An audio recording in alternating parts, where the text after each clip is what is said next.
আলহামদুলিল্লাহ, কিছুক্ষণ আগে সবচেয়ে বড় খুশির সংবাদটা পাইছি, এই কারণে আলহামদুলিল্লাহ বলতেছি। আমি একজন মুসলমান হিসাবে আলহামদুলিল্লাহ বলাটা হচ্ছে আমার কর্তব্য। আমি জানি আপনি আরেকজন মুসলমান হিসাবে আমার এই আলহামদুলিল্লাহকে মেনে নিতে পারবেন না। কেন মেনে নিতে পারবেন না? পুরো ভিডিওটি দেখলে বুঝতে পারবেন। দেখেন, ইরান কিছুক্ষণ আগে কি করছে? ইরান কিছুক্ষণ আগে সৌদি আরবের একটা তেলের ব্যারেলে আক্রমণ চালাইছে, অর্থাৎ তেল শোধনাগারে আক্রমণ চালাইছে, ড্রোন হামলা চালাইছে। সেটা কিন্তু তছনছ করে দিছে। আমি এই কারণেই খুশি। এখন আপনার মনে প্রশ্ন জাগতে পারে যে আপনি একজন মুসলমান হইয়া কেন আপনি খুশি? কারণ সৌদি আরব তো একটা মুসলিম কান্ট্রি, সৌদি আরবের উপরে ইরান আক্রমণ করছে, আপনি খুশি হয়েছেন? ভাই, খুশি হওয়ার অনেকগুলো কারণ আছে, এই কারণে খুশি হয়েছি। আপনি জানেন যে ইরান কেন আক্রমণ করছে? ইরান আক্রমণ করছে এই কারণে, ইরান বুঝতে পারছে যে ইসরায়েল এবং কি আমেরিকার সাথে একসাথ হয়ে সৌদি আরব ইরানের উপর আক্রমণ চালিয়েছে, এটা ইরান কিন্তু বুঝতে পারছে। এই কারণে ইরান কি করতো? আগে ইরান আপনার ওই যে সৌদি আরবে আমেরিকার যে ঘাঁটিগুলো আছে না, সেসব ঘাঁটিগুলোতে আক্রমণ চালাইতো।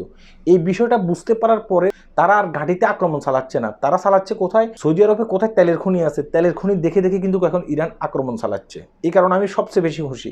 সৌদি আরব গাদ্দারি করছে ইরানের সাথে, ইরান কিন্তু প্রথমে গাদ্দারি করে নাই।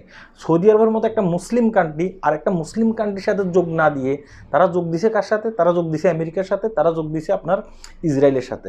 এই কারণে আমি প্রথমে বলছি যে আমার আলহামদুলিল্লাহর সাথে আপনার আলহামদুলিল্লাহ নাও মিলতে পারে, কারণ আপনি আলহামদুলিল্লাহ বলবেন সৌদি আরবের মঙ্গলের জন্য, আর আমি এখন এই মুহূর্তে আলহামদুলিল্লাহ বলবো সৌদি আরবের অমঙ্গলের জন্য। কারণ সৌদি আরব আর নবী রাসূলের দেশ নেই এখন। একটা সময় ছিল সৌদি আরবের মাটিকে আমরা পবিত্র মনে করতাম, সেই সৌদি আরবের মাটিকে অপবিত্র বানিয়ে দিছে এইসব সৌদি আরবের বাদশাগুলা। পুরো সৌদি আরবটাকে এখন অপবিত্র বানিয়ে ফেলেছে। এটা এখন নবী রাসূলের আগের দেশ নেই, এটা হচ্ছে যে এখন মুনাফিকদের দেশ।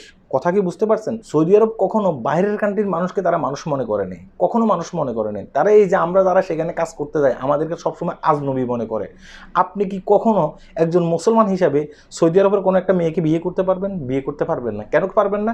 কারণ তারা আপনাকে মানুষে মনে করে না, তারা মনে করে যে আপনি অন্য জায়গা থেকে উঠে আসছেন জঙ্গলি জানোয়ার। তারা এটাই মনে করে আপনাকে, তারা অন্য কিছু আর আপনাকে মনে করে না। যারা সৌদি আরবে আছেন তারা কিন্তু এই বিষয়গুলো জানেন, ঠিক আছে? আপনি যদি অন্য কোথাও যান, অন্য কোনো কান্ট্রিতে যান, মালয়েশিয়া আসেন কিংবা অন্য কোনো কান্ট্রিতে আসেন, সেখানে কিন্তু আপনি অনেক ক্ষেত্রে বিয়ে শাদী করতে পারবেন। কেন বিয়ে শাদী করতে পারবেন? কারণ তারা মানুষকে মানুষ মনে করে। আপনি যদি ইউরোপের কোনো দেশেও যান, তারাও কিন্তু আপনাকে মানুষ হিসাবে গণ্য করবে, কিন্তু আরব কান্ট্রির মানুষগুলো আপনাকে মানুষ হিসাবে গণ্য করে না। তারা মনে করে একমাত্র তারাই মানুষ, ঠিক আছে?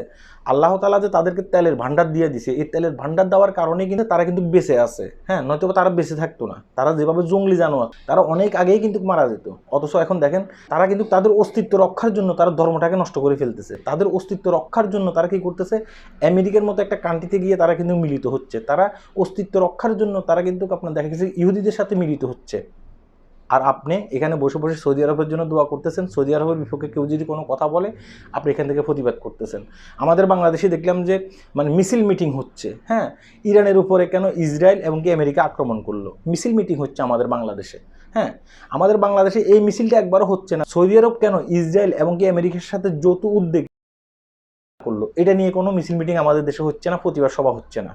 এটা হচ্ছে সবচেয়ে দুঃখের বিষয়। এই কারণে আমার মন থেকে কিন্তু এই আলহামদুলিল্লাহ আসছে, এই কারণে আমি আলহামদুলিল্লাহ বললাম।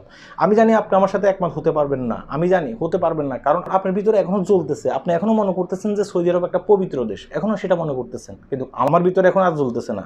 আল্লাহ হাফেজ।